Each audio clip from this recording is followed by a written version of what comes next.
আসসালামু আলাইকুম, স্বাগত জানাচ্ছি চ্যানেল আই সংবাদে। সংবাদ কক্ষে আপনাদের সাথে আছি আমি প্রিয়াঙ্কা। বিস্তারিত সংবাদে শুরুতেই জানিয়ে দিচ্ছি সুপার ফ্রেশ ফর্টিফাইড সয়াবিন তেল সংবাদ শিরোনামগুলো। পাচারের অর্থ ফেরাতে যুক্তরাষ্ট্রের পূর্ণ সহায়তার আশ্বাস প্রধান উপদেষ্টার সাথে মার্কিন পররাষ্ট্রমন্ত্রীর বৈঠকে পারস্পরিক সহযোগিতা জোরদারে গুরুত্বারোপ।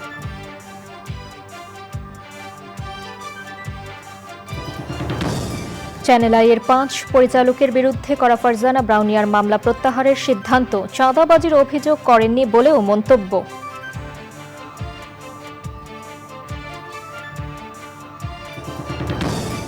মধ্যস্বত্বভোগী ও কয়েক দফা হাত বদলে ডিমের দাম কমছে না দাবি ব্যবসায়ীদের। চাঁদাবাজি আগের মতোই, শুধু মুখ পরিবর্তন হয়েছে বলে অভিযোগ। এবং সবুজে সাজাই বাংলাদেশ স্লোগানে নেত্রকোনায় প্রকৃতি ও জীবন ক্লাবের বৃক্ষরোপণ ও চারা বিতরণ। গাছ লাগানোর বিকল্প নেই বলছেন সংশ্লিষ্টরা।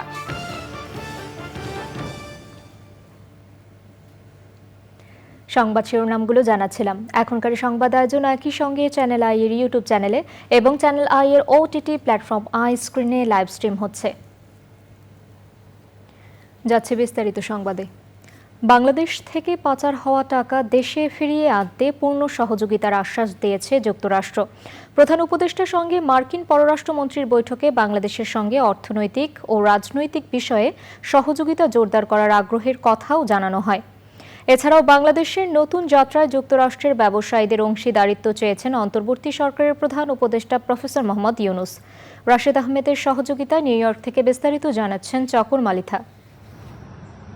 যে কোনো দেশের উন্নয়নের মূল শক্তি যেখানে অর্থনীতি, সেখানে বিগত সরকারের দুর্নীতি ও অর্থ পাচারে বাংলাদেশের অর্থনীতিকে নেওয়া হয়েছে ভঙ্গুর পরিস্থিতির দিকে। সেই অর্থনীতিকে টেনে তুলতে সংস্কারের পাশাপাশি দেশি বিদেশি সহযোগিতা চাইছে অন্তর্বর্তীকালীন সরকার।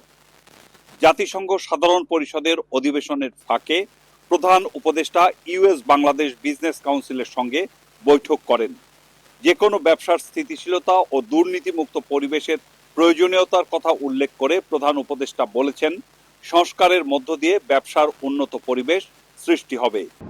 টপ ইনভেস্টরদেরকে স্যারের একটাই মেসেজ যে we are open for business. Bangladesh has returned. আমাদের দেশে আমরা করাপশন ট্যাকেল করব। বাংলাদেশের এফডিআই এর জন্য যতটুক ভালো লেবার স্ট্যান্ডার্ড রাখা যায় সেই লেবার স্ট্যান্ডার্ড আমরা ইমপ্লিমেন্ট করব। এবং আমরা তোমাদেরকে, আপনারা জানেন যে গত সরকারের সময় অনেকে প্রফিট রিপ্যাট্রিয়েট করতে পারতো না, ইকোনমির অবস্থা এত খারাপ হয়ে গেছিলো। তো এখন ইকোনমি আবার আমরা সুদৃঢ় জায়গায় নিয়ে বাংলাদেশে যাতে মানুষ ইনভেস্ট করতে আসে। এর আগে প্রধান উপদেষ্টা প্রফেসর ইউনুসের সঙ্গে সাক্ষাৎ করেন মার্কিন পররাষ্ট্রমন্ত্রী অ্যান্টনি ব্লিংকেন। অন্তর্বর্তী সরকারের প্রশংসা করে বাংলাদেশকে সব ধরনের সহযোগিতার আশ্বাস দিয়েছে যুক্তরাষ্ট্র। আগের রেজিমের এরা পুরো বাংলাদেশের ইকোনমিটা একটা আসলে লুটপাট তন্ত্র ছিল, এবং লুটপাট তন্ত্র থেকে যত পরিমাণ টাকা বাইরে নেওয়া যায় এরা নিয়েছে। ফলে এখন এসে আমাদের একটা ইকোনমিক ক্রাইসিসের সম্মুখীন করার পুরো পায়তারা ছিল, যদিও এটা ওভারকাম করা হয়েছে। দেশে যে টাকা পাচার হয়েছে সেটা কিভাবে বাংলাদেশের টাকা, বাংলাদেশের মানুষের, বাংলাদেশের ট্যাক্স পেয়ারের টাকা কিভাবে আবার দেশে ফিরে আনানো যায় এবং দেশের পুনর্গঠনে এই টাকাটা কিভাবে নিয়োজিত করা যায়। জাতিসংঘ মহাসচিব অ্যান্টনি গুতারেসের সঙ্গে সাক্ষাৎ করেছেন প্রধান উপদেষ্টা প্রফেসর মোহাম্মদ ইউনুস। জাতিসংঘ শান্তিরক্ষা মিশনে বাংলাদেশের অংশগ্রহণের প্রশংসা করেছেন জাতিসংঘ মহাসচিব। এছাড়াও আন্তর্জাতিক অপরাধ ট্রাইব্যুনালের প্রধান করিম এ খান, এইচএসবিসির সিইও এবং বিভিন্ন দেশের শীর্ষ কর্মকর্তা সহ 16টি পৃথক ইভেন্টে অংশ নেন প্রধান উপদেষ্টা প্রফেসর মোহাম্মদ ইউনুস। বাংলাদেশের বৃষ্টি ছুঁয়েছে নিউ ইয়র্কে। এরই মধ্যে অন্তর্বর্তীকালীন সরকারের প্রধান উপদেষ্টা অধ্যাপক মোহাম্মদ ইউনুস মার্কিন যুক্তরাষ্ট্রের প্রেসিডেন্ট থেকে শুরু করে বিভিন্ন দেশের রাষ্ট্র ও সরকার প্রধানের সাথে বৈঠক করে এবারের জাতিসংঘ সফরে সাফল্যের নজির গড়েছেন। আজ মার্কিন পররাষ্ট্রমন্ত্রী ও জাতিসংঘ মহাসচিবের সঙ্গে গুরুত্বপূর্ণ আলোচনার মধ্য দিয়ে শুধু বাংলাদেশ নয়, আঞ্চলিক ও বিশ্ব পরিস্থিতির এক নীতি নির্ধারণী ভূমিকা যোগ করলেন। চকর মালিথা, চ্যানেল আই, জাতিসংঘ সদর দপ্তর, নিউ ইয়র্ক। চ্যানেল আইয়ের 5 পরিচালকের বিরুদ্ধে করা মামলা প্রত্যাহার করে নেবেন বলে জানিয়েছেন ফারজানা ব্রাউনিয়া। বৃহস্পতিবার দুপুরে চ্যানেল আইকে ব্রাউনিয়া জানান, চাঁদাবাজির কোনো অভিযোগ করেননি তিনি। দ্রুততম সময়ের মধ্যে মামলা প্রত্যাহারের আইনি প্রক্রিয়া সম্পন্ন করা হবে। আমরা জানি যে গতকাল আপনি একটি মামলা করেছেন, সেই মামলাটা নিয়ে এই মুহূর্তে আপনার অবস্থানটা জানতে চাচ্ছি। চ্যানেল আইয়ের উচ্চ পর্যায়ে কর্মকর্তা বৃন্দ ওনারা যোগাযোগ করেছেন, আমি সিদ্ধান্ত নিয়েছি, ওনারাও বলেছেন, আমরাও সিদ্ধান্ত নিয়েছি যে মামলা আমরা উঠিয়ে নেব বা এটা শেষ করব। এবার আইনি প্রক্রিয়া যতটুকু সময় লাগে সেটা আমরা তার মধ্যে এটা শেষ করবো আশা করি। মামলাটা করার পর আমি হঠাৎ দেখলাম চাঁদাবাজির একটা বিষয় চারিদিকে ছড়িয়ে গেল। এই চাঁদাবাজির বিষয়ে আমার কোনো ধারণা নেই এবং শাইখ সিরাজের মতো একজন মানুষ উনি চাঁদাবাজি করবেন, এটা একটা হাস্যকর প্রোপাগান্ডা হয়েছে। কারণ আমি তো আনুষ্ঠানিকভাবে কোথাও প্রেস কনফারেন্স করিনি, তো ওনারা ছিলেন, জিজ্ঞেস করেছেন, বলেছি, আজকেও আমাকে জিজ্ঞেস করেছেন, আমি বলেছি যে আমি তো খুব ব্যথিত, আমি তো গতকাল সারা রাত কেঁদেছি যে হায় হায় এটা কি হলো, এবং আমার প্রত্যেকটা স্টেপ নড়বড়ে ছিল। ফারজানা ব্রাউনিয়ার মামলা প্রত্যাহারের সিদ্ধান্তকে সাধুবাদ জানিয়েছে চ্যানেল আই কর্তৃপক্ষ। মধ্যস্বত্বভোগী ও কয়েক দফা হাত বদলের কারণে ডিমের দাম কমছে না বলে দাবি করেছেন ব্যবসায়ী নেতারা। ব্যবসায়ীরা বলছেন, চাঁদাবাজি আগের মতোই আছে, শুধু মুখগুলো পরিবর্তন হয়েছে। জাতীয় ভোক্তা অধিকার সংরক্ষণ অধিদপ্তর বলছে, ব্যবসায়ীদের সঙ্গে আলোচনা করে কোনো লাভ হবে না যদি না তাদের বিবেক জাগ্রত হয়। শাকের আদনানের রিপোর্ট। ডিমের দাম কিছুতেই কমছে না। আস্তে আস্তে সাধারণ মানুষের নাগালের বাইরে চলে যাচ্ছে আমিষের অভাব পূরণের এই খাদ্যপণ্য। 1 ডজন ডিম বিক্রি হচ্ছে 160 থেকে 170 টাকায়। ডিমের দাম স্বাভাবিক রাখতে রাজধানীতে তেজগাঁও ডিম ব্যবসায়ী বহুমুখী সমবায় সমিতির ব্যবসায়ীদের সঙ্গে জাতীয় ভোক্তা অধিকার সংরক্ষণ অধিদপ্তরের সচেতনতা সভা। মিডিয়া সৃষ্টি হওয়ার কারণে প্রতিটা ফার্মে কিন্তু এলাকা যারা লোকজন আছেন, তাদের খাদ্য দোকান, তাদের মেডিসিন দোকান, তারাই ডিম সরবরাহ করেন, তাদের থেকে কিন্তু আমরা ডিম ক্রয় করি, আনি প্রতিদিন। আমরা এখানে বেশিরভাগ স্থানীয় আড়তদার, প্লাস এখানে আমরা কোনো চাঁদা দিতে হয়নি। আমাদের প্রত্যেকটা কাজের একটা রেজাল্ট থাকতে হবে।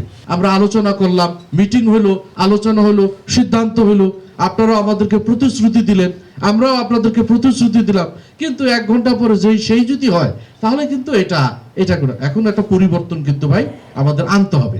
নিজের চিন্তা চেতনায় বিবেক দ্বারা পরিচালিত হতে হবে।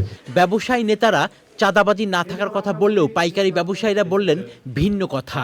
যারা চাঁদাবাজি নিচ্ছে কিছু কিছু আছে, কিছু কিছু কমছে, কিন্তু যারা নিচ্ছে, যার থেকে নিচ্ছে তাকে আবার ঠেট দিয়ে বলতেছে, তুই যদি বলস তাহলে এই রাস্তায় আবার গাড়ি চলাচল করতে পারবি না বা এই জিনিসটা করতে পারবি না। ওদের থেকে আর যেন চাঁদাটা নিচ্ছে ওনাদেরকে আবার ঠেট দিচ্ছে। 3 হাত বদল হয়, যে তেজগাঁও থেকে যাচ্ছে একজন, আপনার খামার থেকে যে কিনছে সে একজন, আর খামারি একজন। সারা দেশে প্রতিদিন প্রায় 4 কোটি ডিম উৎপাদন হয়, তবে চাহিদার তুলনায় তা কিছুটা কম বলে জানিয়েছে জাতীয় ভোক্তা অধিকার সংরক্ষণ অধিদপ্তর। শাকের আদনান, চ্যানেল আই, ঢাকা। পর্যটন ও শান্তি স্লোগানে বিশ্বব্যাপী উদযাপিত হচ্ছে বিশ্ব পর্যটন দিবস। পর্যটনের গুরুত্ব এবং এর সামাজিক, সাংস্কৃতিক, রাজনৈতিক ও অর্থনৈতিক মান তুলে ধরার উদ্দেশ্যে জাতিসংঘের পর্যটন সংস্থা 1980 সাল থেকে প্রতি বছর 27শে সেপ্টেম্বর উদযাপন করে আসছে বিশ্ব পর্যটন দিবস। বাংলাদেশে নানা আয়োজনে দিবসটি উদযাপিত হলেও এখনও অনেক ক্ষেত্রেই অবহেলিত পর্যটন খাত। যথাযথ ব্যবস্থাপনা থাকলে এই খাতে বিপুল পরিমাণ বৈদেশিক মুদ্রা অর্জন সম্ভব বলে মনে করছেন সংশ্লিষ্টরা। পর্যটক আকর্ষণে নানা উদ্যোগ নেওয়ার কথা জানিয়েছে কর্তৃপক্ষ। লায়লা নওশিনের রিপোর্ট।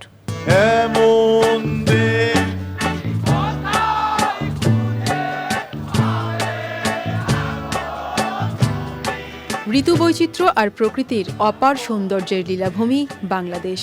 অনন্ত প্রাকৃতিক সৌন্দর্যের সবুজ ভূমির বাংলাদেশের সৌন্দর্যে বিমোহিত হয়ে যুগে যুগে কবি, শিল্পী, সাহিত্যিকের কলমে ধরা দিয়েছে বঙ্গজননীর অপরূপ রূপ। প্রকৃতির এই সৌন্দর্যের জন্য বাংলাদেশ হয়ে উঠেছে পর্যটনের এক অপার সম্ভাবনার দেশ। বিশ্বের দীর্ঘ সমুদ্র সৈকত, ম্যানগ্রোভ ফরেস্ট, পাহাড় সহ বাংলাদেশে রয়েছে অসংখ্য ঐতিহ্যবাহী পুরাকীর্তি। প্রতি বছর এসব দর্শনীয় স্থান ভ্রমণে আসে বিভিন্ন দেশের অসংখ্য পর্যটক। তবে পর্যাপ্ত ব্যবস্থাপনা না থাকায় সেই সংখ্যা নিতান্তই কম বলে মনে করছেন খাত সংশ্লিষ্টরা। বাংলাদেশে বিদেশ থেকে ট্যুরিস্ট আনার ক্ষেত্রে প্রাইভেট সেক্টরই একমাত্র কাজ করছে, গভর্নমেন্ট সেটা ফ্যাসিলিটেট করছে। তো এই ক্ষেত্রে গভর্নমেন্টকে অনেকগুলো দিক খেয়াল করতে হবে। প্যাসিভভাবে বিদেশিদেরকে অ্যাট্রাক্ট করতে হবে এদেশে ইনভেস্ট করার জন্য। যখনই ইনভেস্টমেন্ট আসবে তখনই বিদেশিরা আসা শুরু করবে, এবং এদেশ থেকে প্রোডাক্ট যখন বিদেশে যাবে তখনই রেমিটেন্স আসবে। তরুণরা যদি সমস্ত কর্মকাণ্ডে, উন্নয়ন কর্মকাণ্ডে এগিয়ে আসে, পর্যটন শিল্প একটা সবচেয়ে গুরুত্বপূর্ণ শিল্প, যে কোনো দেশের অর্থনৈতিক চালিকা শক্তি হিসেবে এটা কাজ করে, সারা বিশ্বের অর্থনৈতিক চালিকা শক্তি হিসেবে। পর্যটনের মাধ্যমে বিশ্বব্যাপী শান্তি এবং ঐক্য স্থাপনের গুরুত্বকে তুলে ধরে পর্যটন শান্তির সোপান স্লোগানে বাংলাদেশ পর্যটন বোর্ড উদযাপন করছে দিবসটি। তবে বিভিন্ন ক্ষেত্রে সীমাবদ্ধতার কারণে অবহেলিত এই খাত এগিয়ে নিতে পর্যটন বোর্ড কাজ করছে বলে জানিয়েছে প্রতিষ্ঠানটি। আমরা ট্যুরিজম মাস্টার প্ল্যান করেছি, যেটা আমরা বলছি যে ইনক্রিমেন্টাল ডেভেলপমেন্ট হবে এখানে, এবং 2040 নাগাদ আমাদের দেশে প্রায় 55 লক্ষ বিদেশি পর্যটক আসবে বলে আমরা প্রজেকশন দিয়েছি। শুধু সেমিনার আর র্যালি নয়, সত্যিকার অর্থেই পর্যটন খাতের উন্নয়নে মাঠ পর্যায়ে কাজের পরিধি বাড়ানোর তাগিদ দিয়েছে খাত সংশ্লিষ্টরা। লাইলা নওশিন, চ্যানেল আই, ঢাকা। সবুজে সাজাই বাংলাদেশ স্লোগানকে ধারণ করে গত বছর বৃক্ষরোপণ কর্মসূচি করে দেশ জুড়ে ব্যাপক সাড়া জাগায় প্রকৃতি ও জীবন ফাউন্ডেশনের প্রকৃতি ও জীবন ক্লাব। এরই ধারাবাহিকতায় জলবায়ুর ক্ষতিকর প্রভাব মোকাবেলায় এবারও সারা দেশে বৃক্ষরোপণ কর্মসূচি করছে প্রকৃতি ও জীবন ক্লাব। নেত্রকোনায় বৃক্ষরোপণ ও চারা বিতরণে অংশ নিয়ে বিশিষ্টজনেরা বলছেন, সবুজ পৃথিবী গড়তে বৃক্ষরোপণের বিকল্প নেই। জাহিদ হাসানের তথ্য ও ভিডিও চিত্রে সাবরিনা হাসানের রিপোর্ট। বনাঞ্চল কমে যাওয়ায় নেত্রকোনায় বেড়েছে প্রাকৃতিক দুর্যোগ, দীর্ঘ হচ্ছে জলবায়ু উদ্বাস্তুর তালিকাও। জীবন জীবিকা রক্ষায় বিপর্যস্ত পরিবেশে প্রাণ ফেরাতে নেত্রকোনায় প্রকৃতি ও জীবন ক্লাবের বৃক্ষরোপণ।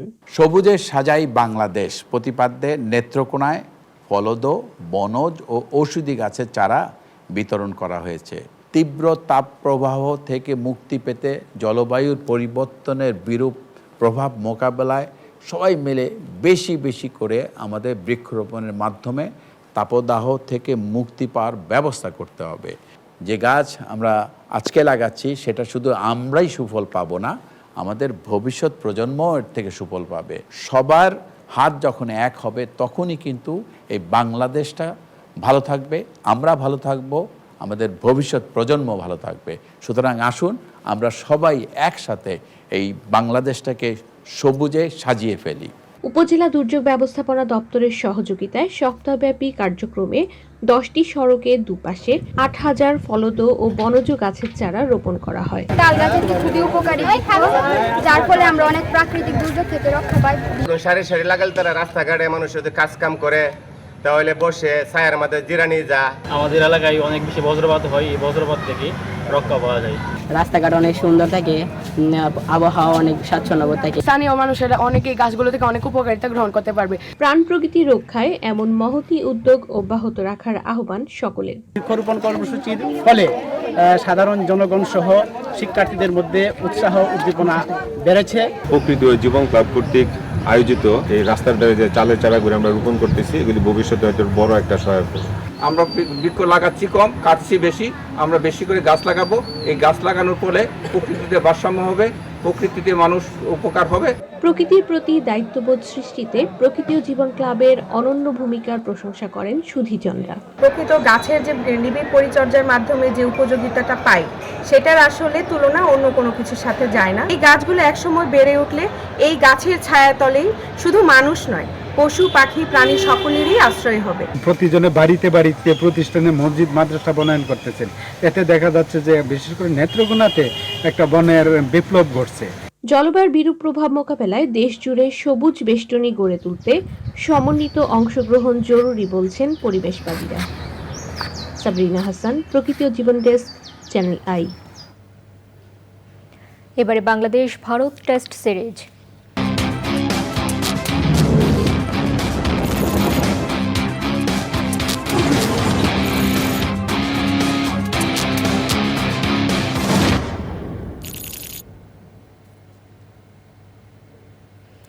2 ম্যাচ টেস্ট সিরিজের দ্বিতীয় ও শেষ ম্যাচে আজ কানপুরের গ্রিন পার্কে ভারতের বিপক্ষে মাঠে নামছে বাংলাদেশ।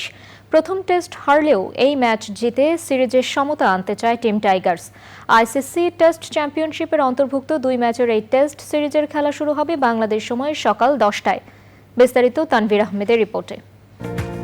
3 স্তরের কড়া নিরাপত্তায় কানপুরে বাংলাদেশ ক্রিকেট দল প্রথম দিন অনুশীলন করতে পারলেও বৃহস্পতিবার বাগড়া দিয়েছে বৃষ্টি। গ্রিন পার্কের উইকেট প্রথম 2 দিন ব্যাটিং সহায়ক হলেও তৃতীয় দিন থেকে চলবে স্পিনারদের রাজত্ব। তাই বাংলাদেশ একাদশে এক পেসার কমিয়ে খেলানো হতে পারে 3 স্পিনারকে। সুযোগ পাওয়ার সম্ভাবনা রয়েছে তাইজুল ইসলাম ও নাঈম হাসানের মধ্যে যে কোনো একজনের। অবসরের ঘোষণা দেওয়ার আগে সংবাদ সম্মেলনে সাকিব আল হাসান বলেন, চেন্নাই টেস্টে বাংলাদেশ দল যেরকম খেলেছে তার চেয়ে ভালো দল টিম টাইগার্স। শেষ টেস্টে ভালো খেলার প্রত্যাশা সাকিবের। ভারত অপরাজিত দল, যে কোনো দেশের জন্য ভারত সফর কঠিন, আমরাও ব্যতিক্রম নই। আগেও বলেছি, ভারতের সঙ্গে ওদের মাটিতে লড়াই করতে হলে আমাদের খুবই ভালো খেলতে হবে। আমাদের মনে হয়েছে চেন্নাইয়ে যেমন খেলেছি আমরা তার চেয়ে ভালো দল। আগামীকালের ম্যাচে আমরা সেটা দেখাতে চাই। ভারতের সহকারী কোচ বলেছেন, পিচ নিয়ে না ভেবে যে কোনো পরিস্থিতির জন্য প্রস্তুত তারা। যে কোনো ক্রিকেটার যে কোনো পরিস্থিতির জন্য প্রস্তুতি নিয়ে থাকে। আসলে এখানে ভালো বা খারাপ পরিস্থিতির ব্যাপার না, এখানে মাঠে গিয়ে কি মোকাবেলা করতে হবে তা হচ্ছে আসল ব্যাপার। যখন পরিস্থিতি কঠিন হবে তখনই প্লেয়াররা চ্যালেঞ্জের মুখে পড়বে। এই ছেলেরা অনেক দিন ধরে খেলছে। আবহাওয়ার পূর্বাভাস বলছে বৃষ্টির কারণে এই টেস্টের প্রথম 2 দিন পণ্ড হওয়ার আশঙ্কা রয়েছে। Tanvir Ahmed, sports desk, channel I. দর্শক, এবারে বিরতি এবং বিরতির পর যা থাকছে। অক্টোবরে সাউথ আফ্রিকার বিপক্ষে হোম সিরিজ খেলে টেস্ট ক্রিকেট থেকে অবসর নেবেন সাকিব। ব্যক্তিগত নিরাপত্তার দায়িত্ব নেবে না বিসিবি।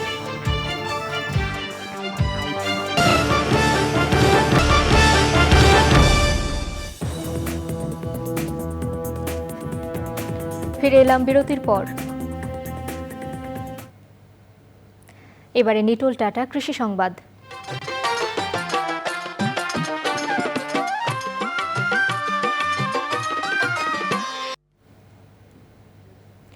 গাইবান্ধার গোবিন্দগঞ্জ, পলাশবাড়ি সহ জেলার বিভিন্ন এলাকায় লাউ চাষে আগ্রহ বেড়েছে। জমিতে মাচা করে ধাপে ধাপে লাউয়ের আবাদ করছেন কৃষক। আবহাওয়া অনুকূলে থাকায় লাউ খেতে রোগবালাই কম ও ফলন ভালো হয়েছে। বাজার দর ভালো থাকায় আর্থিকভাবে লাভবান হচ্ছেন চাষিরা। এবারে প্রকৃতি সংবাদ।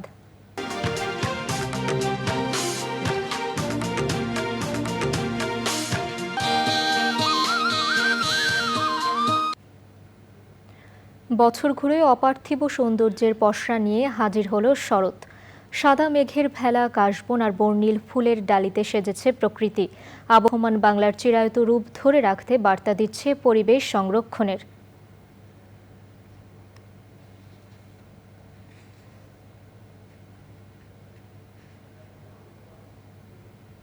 এবারে খেলার খবর।